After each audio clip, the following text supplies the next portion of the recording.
Are you constantly dying in SteelPath and finding it hard to understand why you keep getting killed, even after modding your weapons and frames?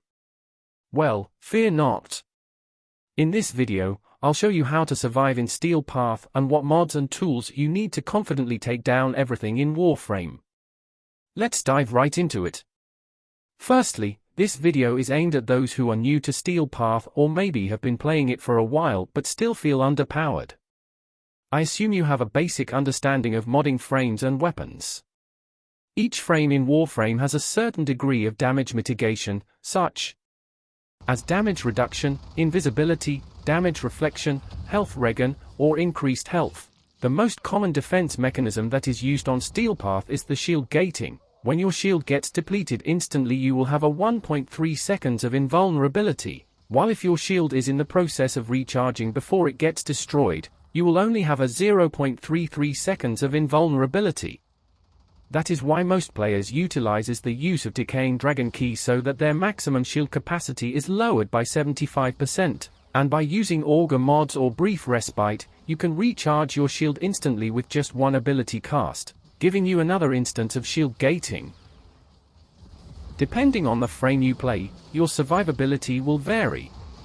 Some frames like Revenant, Rhino, and Wukong are very tanky and can make surviving in SteelPath easier. If you're looking for a way to clear up your first SteelPath missions, I recommend Rhino, as such he has Rhino skin for protection and raw, which increases your damage output.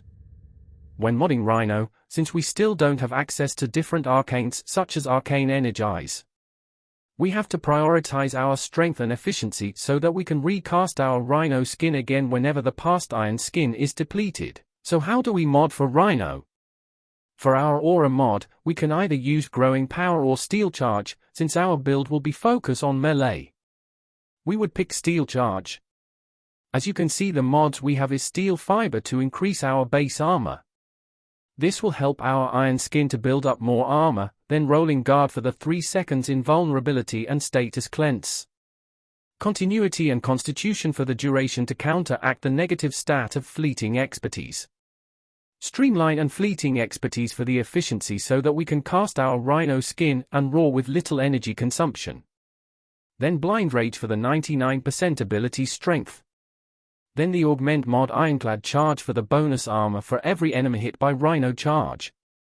This synergizes well with Iron Skin, as such when you hit enemies with Urkin Charge before using Iron Skin, the multiplier of armor for the Iron Skin is increased.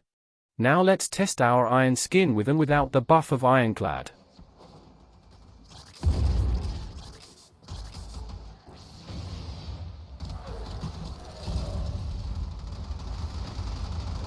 As you can see, our overguard goes up to 14k.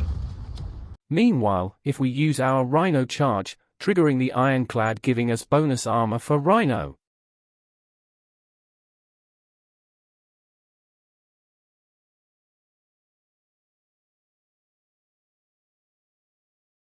As you can see, our overguard goes up to 21k and above. Using armor skin, which makes our survivability much easier because we don't always have to rely on shield gating, and we gain a free knockback resistance. Now that we don't have to worry about our survivability anymore, let's go check our weapon arsenal. Now for the primary weapons, we would like to use the Ignis Wraith. Ignis Wraith can be accessed through clan dojos where you can buy their blueprint and craft them.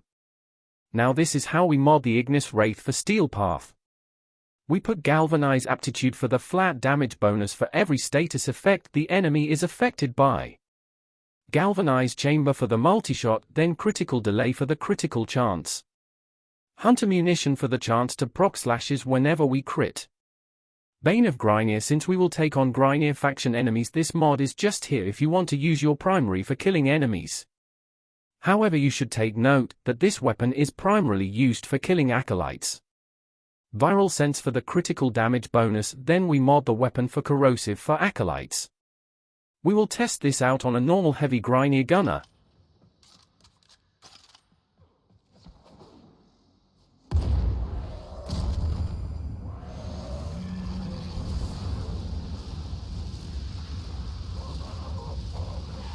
As you can see to the upper left hour their health bar, their armor is being stripped by almost 90%. This is due to the status effect of heat and corrosive.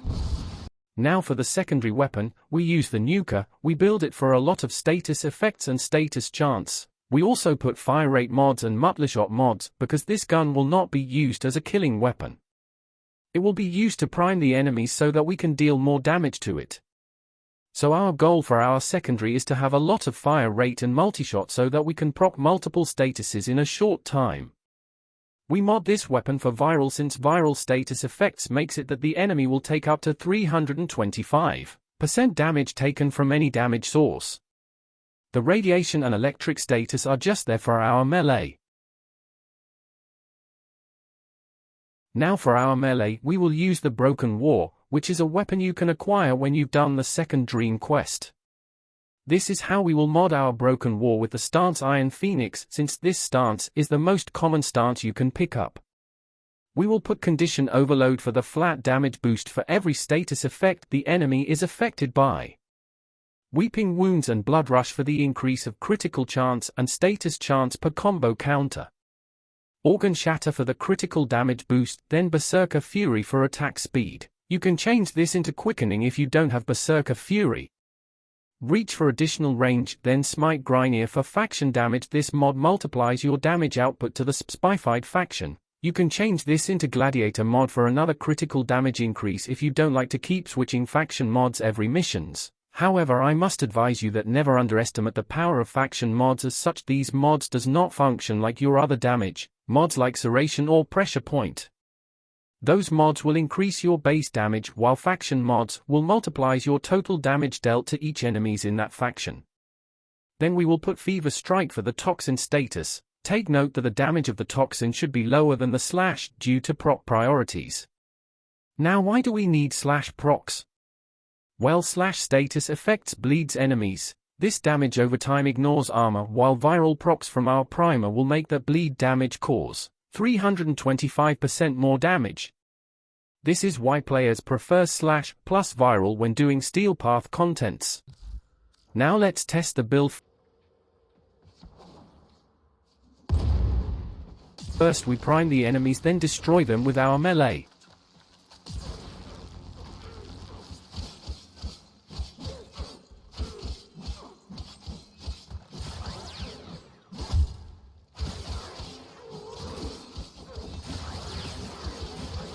Let's test our primary weapon.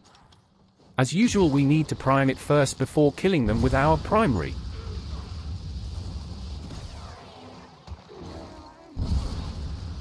I know that this is just a test. So let's try in on a real thing by going on a real mission. We will use the Zenuric Focus School for the energy regeneration and Magus Lockdown so we can CC the Acolyte that will spawn. Magus Lockdown can be bought for standing in the Operator Cave in Cetus. Now let's start the mission so I can show you that this beginner SteelPath build is effective.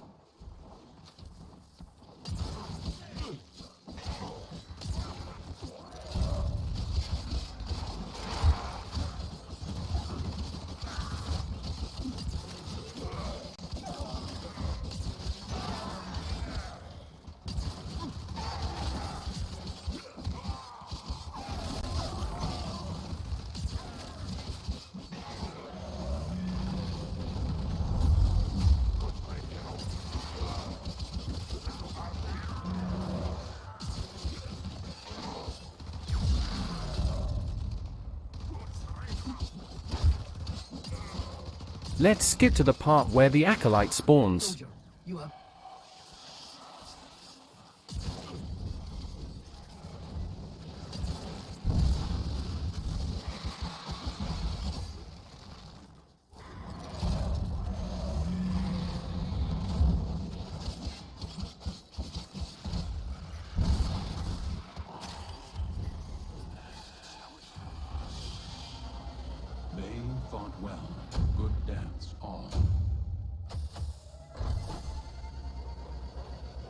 That's all for this SteelPath guide.